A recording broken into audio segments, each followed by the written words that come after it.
Baik, bismillahirrahmanirrahim. Assalamualaikum warahmatullahi wabarakatuh. Alhamdulillahirabbil alamin.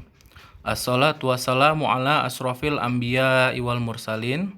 Sayyidina wa maulana Muhammadin wa ala alihi wa sahbihi ajma'in. Amma ba'du.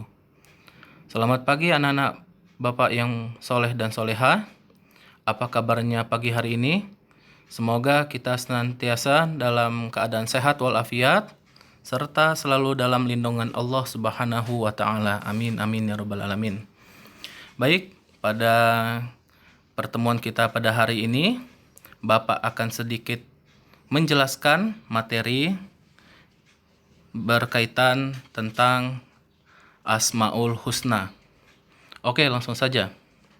Yang pertama, Asmaul Husna yang akan kita pelajari itu, yang pertama ada Asmaul Husna As-Somad, yang artinya yang menjadi tumpuan. As-Somad artinya yang menjadi tumpuan. Allah Subhanahu wa taala memenuhi segala kebutuhan makhluknya karena segala sesuatu bergantung padanya. Allah Subhanahu wa taala selalu ada, tidak makan, minum, dan tidur. Allah Subhanahu wa taala juga tidak pula dilahirkan dan melahirkan. Tidak ada yang setara dengannya. Tidak ada sekutu baginya. Allah Subhanahu wa taala tempat meminta semua kebutuhan, permohonan dan harapan semua makhluknya. Nah, orang yang meyakini sifat as-somad tidak mengeluh kesulitan hidupnya selain kepada Allah Subhanahu wa taala. Tidak menghormati seseorang karena memandang kekayaannya, tidak pula meminta, memohon, dan berharap kecuali kepada Allah Subhanahu wa taala. Nah, cara kita meneladani sifat as-somad yaitu yang pertama, selalu meningkatkan diri untuk lebih maju dan berkembang. Yang kedua, hidup sederhana dan tidak kikir dalam membelanjakan harta di jalan Allah. Yang ketiga, suka membantu orang lain yang membutuhkan. Yang keempat, selalu rendah diri dan tidak sombong kepada orang lain. Dan yang terakhir, hidup bermanfaat di keluarga, sekolah, dan juga masyarakat. Oke, yang kedua, ada Asmaul Husna Al-Muqtadir, artinya yang maha kuasa. Al-Muqtadir artinya yang maha kuasa. Allah Subhanahu wa taala Maha menentukan segala sesuatu menurut kehendaknya.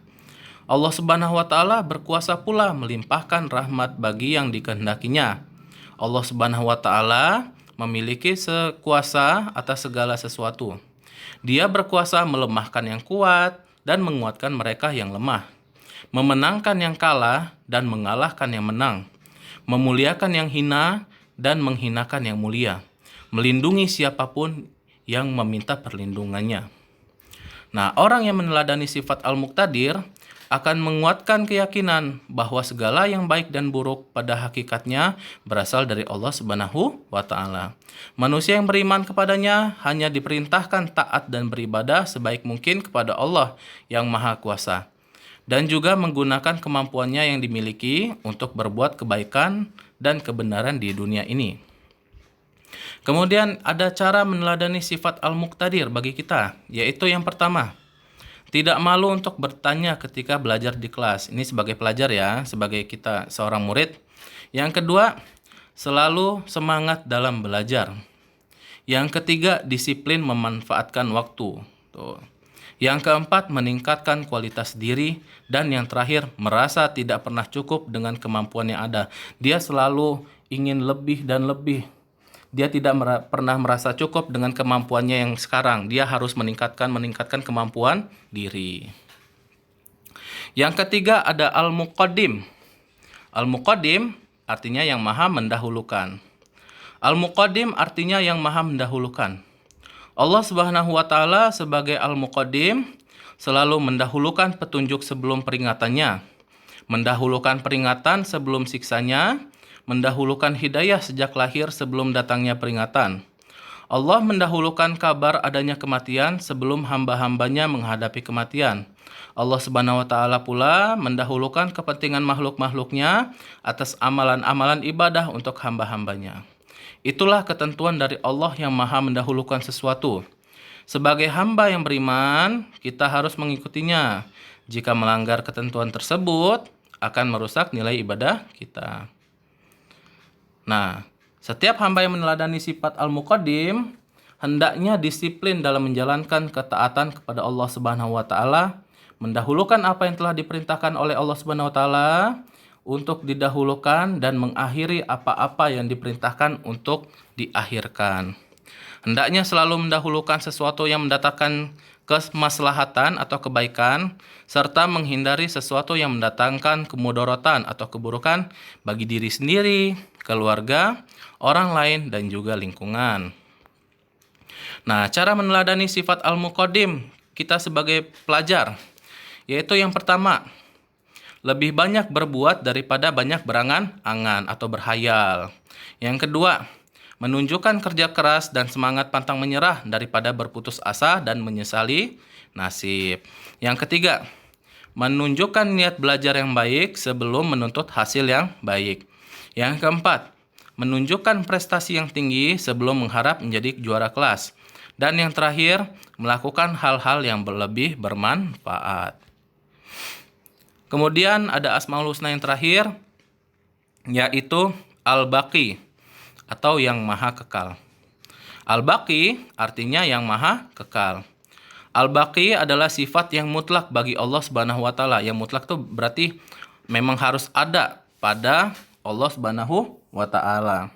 Mustahil penyembah akan menyembah kalau suatu saat yang disembah tidak ada lagi. Tuh.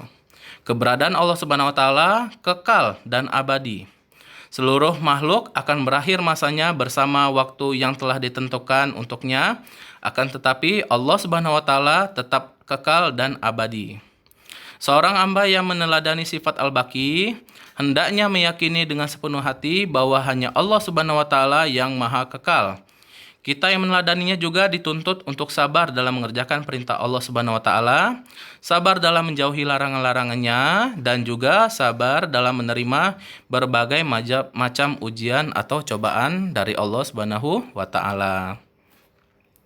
Nah, kemudian cara meneladani sifat Al-Baqi sebagai seorang siswa atau murid. Yang pertama, cinta kepada Allah Subhanahu wa taala yang maha kekal lebih besar daripada mencintai orang tua, teman, dan orang lain. Nah, cinta kepada Allah ini melebihi cinta kita kepada orang tua, teman, dan juga orang lain. Yang kedua, beribadah sebagai bekal untuk kehidupan akhirat. Yang ketiga, mengamalkan ilmu dengan berbagai amal kebaikan. Yang keempat, berhati-hati dalam melakukan sesuatu. Dan yang terakhir, bersikap amanah dapat dipercaya dalam kedudukan yang diberikan kepada kita. Misalnya kita ditunjuk sebagai ketua kelas, kita harus bersikap amanah atau dapat dipercaya sebagai ketua kelas. Itu ya. Baik. Cukup sekian materi yang Bapak jelaskan pada hari ini. Semoga ilmu yang Bapak sampaikan dapat bermanfaat bagi kita semua. Apabila terdapat kesalahan-kesalahan kata, Bapak mohon maaf. Dan kepada Allah, Bapak mohon ampun. Wabillahi taufiq wal hidayah. Wassalamualaikum warahmatullahi wabarakatuh.